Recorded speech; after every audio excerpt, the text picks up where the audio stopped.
এটা তো international call centre আছে, এর মধ্যে যে আছে ওই তো আমার টার্গেট আছে কিছু লোক, আমরা মানে এখন শেয়ার করবো না, পরন্তু আছে টার্গেট আছে পুরো, মানে লিড আছে আমার কাছে, ও যখন ডেভেলপ হবে আমি আপনার সঙ্গে শেয়ার করবো। ওটা আমি শেয়ার করতে পারবো না এই মুহূর্তে, ঠিক আছে, ওটা আমি পরে শেয়ার করবো আপনার সঙ্গে। হ্যাঁ, এটা ইউএস কান্ট্রিতেই আছে, এর যে টার্গেটেড ভিকটিম আছে ইউএস কান্ট্রিতে, যেভাবে এখানে আমার ডিজিটাল ফ্রড হচ্ছে বা ডিজিটাল অ্যারেস্ট যেভাবে একটু ভয় দেখিয়ে হচ্ছে, ওভাবে এর নানা রকম মডুস অপারেন্ডি ছিল। হয়তো পার্সেল আপনার নামে পার্সেল এসেছে, বা টেক সাপোর্ট নাম করে, ম্যাক্সিমালি টেক সাপোর্টের নাম করেই ইয়ে করেছে কি আপনার তো ল্যাপটপ বা ডেস্কটপ স্ক্রিন আউট চলে যায়, তারপরে টেক সাপোর্ট নামে একটু ওকে মানে বোকা বানিয়ে ক্লিন আপ করার নামে একটু গিফট কার্ড মাধ্যমে বা বিটকয়েন মাধ্যমে টাকা নিয়ে নেয়। ঠিক আছে, থ্যাংক ইউ।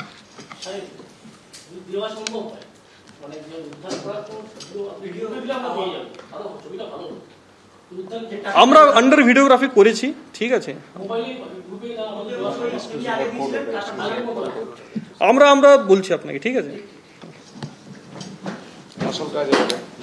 বিধাননগর কমিশনারের তারা কিছুক্ষণ আগে আপনারা দেখলেন সরাসরি তারা সাংবাদিক বৈঠক করলেন। টেক সাপোর্ট দেওয়ার নামে প্রতারণার ঘটনা ঘটে, কাড়ি কাড়ি টাকার হদিশ মিলেছে।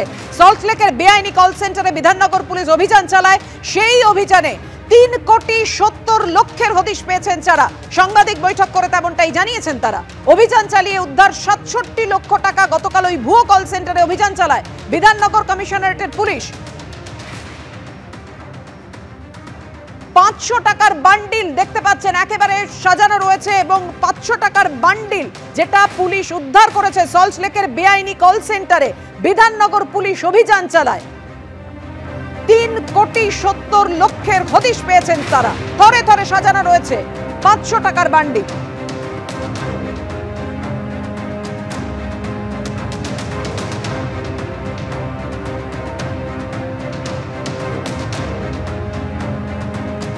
টেক সাপোর্ট দেওয়ার নামে প্রতারণার অভিযোগ, কাড়ি কাড়ি টাকার হদিশ মেলে সল্টলেকের বেআইনি কল সেন্টারে অভিযান চালিয়ে। বিধাননগর পুলিশ সাংবাদিক বৈঠক করে জানায় 3,70,00,000 হদিশ মিলেছে, গয়না উদ্ধার হয়েছে।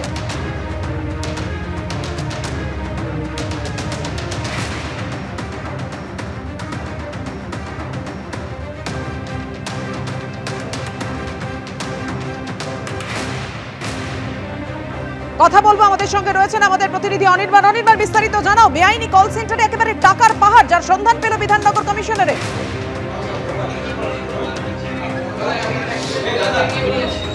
দেখো, একদমই এই মুহূর্তে কিন্তু আমরা যে ছবি দেখতে পাচ্ছি যে একেবারে কিন্তু বিধাননগর কমিশনের কিছুক্ষণ আগেই এখানে কিন্তু সাংবাদিক বৈঠক করে প্রায় 3,03,00,000 টাকার এই বিপুল নগদ উদ্ধার, এবং সেটা একেবারে ফেক কল সেন্টারের মাধ্যমে নগদ উদ্ধার করা হয়েছে, সেটা কিন্তু তারা কিন্তু প্রকাশ্যে নিয়ে আসলেন। শুধুমাত্র যে নগদ উদ্ধার হয়েছে তাই নয়, তুমি দেখতে পাচ্ছ যে বিভিন্ন রকমের এখানে গোল্ড অর্নামেন্টস যেগুলো রয়েছে, সেই গোল্ড অর্নামেন্টস কিন্তু একেবারে উদ্ধার করা হয়েছে বিধাননগর পুলিশ কমিশনারেটের গোয়েন্দা শাখার তরফে। এবং যেটা বলা হচ্ছে যে কয়েকদিন আগেই যে ইলেকট্রনিক্স কমপ্লেক্স থানা এবং বিধাননগর গোয়েন্দা পুলিশের যে যৌথ তল্লাশি অভিযান চলেছিল টেক পার্কে, এবং সেই টেক পার্কে কিন্তু এক টেক কোম্পানির মাধ্যমে ইউএসএ অর্থাৎ আমেরিকাতে কিন্তু সেখানকার বাসিন্দাদেরকে কিন্তু বারবার এইরকম টেক সাপোর্ট দেওয়ার নাম করে এই প্রতারণা করা হয়। কখনো বিটকয়েন, কখনো কিন্তু গিফট কার্ডের মাধ্যমে এই টাকা কিন্তু তারা সেখান থেকে উপার্জন করেছে, এবং বেআইনিভাবে কিন্তু এই কল সেন্টার চলছিল।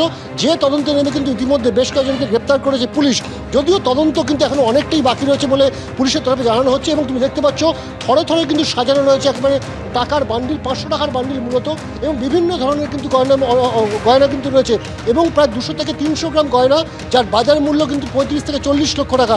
স্বাভাবিকভাবে কিন্তু পুলিশের তরফে বলা হচ্ছে যে এর জাল আরও অনেক দূর পর্যন্ত বিস্তৃত। কিন্তু কীভাবে উদ্ধার করা হলো, পুলিশরা জানাচ্ছে যে যাদেরকে তারা ইতিমধ্যে গ্রেপ্তার করেছে তাদের সেই বাগুইয়াটির বাড়ি, বাগুইয়াটি চিনার পার্কের বাড়িতে, সেখানে তারা যান, এবং সেখানে গিয়ে কিন্তু একটি দরজার আড়াল থেকে 3টি ট্রলি ব্যাগ ভর্তি বিপুল সংখ্যক টাকা, 3,03,00,000 টাকা, সেই টাকা তারা উদ্ধার করেন। এবং সেই টাকা উদ্ধার করার পর আজ কিন্তু তারা সাংবাদিকদের সামনে নিয়ে এসেছেন। কিন্তু এর জাল আরও অনেক দূর পর্যন্ত বিস্তৃত, এমনটা কেউ দাবি করছে বিধাননগর পুলিশ কমিশনার। অনির্বাণ, তুমি আমাদের সঙ্গে থাকো। আপনারা দেখতে পাচ্ছেন সেই প্রচুর টাকা, যে টাকা উদ্ধার করেছে বিধাননগর কমিশনারেট, এবং সেই সঙ্গে প্রচুর গয়না, বিভিন্ন রকমের গয়না, যার মূল্য আনুমানিক 40 লক্ষ টাকার মতো, এমনটাই জানাচ্ছেন আমাদের প্রতিনিধি। বিধাননগর কমিশনারেট সূত্রে বলা হচ্ছে যে এর আন্তর্জাতিক যোগও রয়েছে। বেশ কয়েকদিন ধরে অভিযোগ সামনে আসছিল টেক সাপোর্ট দেওয়ার নামে এই প্রতারণার অভিযোগ। কোটি কোটি টাকার হদিশ মিলল। সল্টলেকের বেআইনি কল সেন্টারে বিধাননগর পুলিশ অভিযান চালিয়ে 3,70,00,000 হদিশ পায়।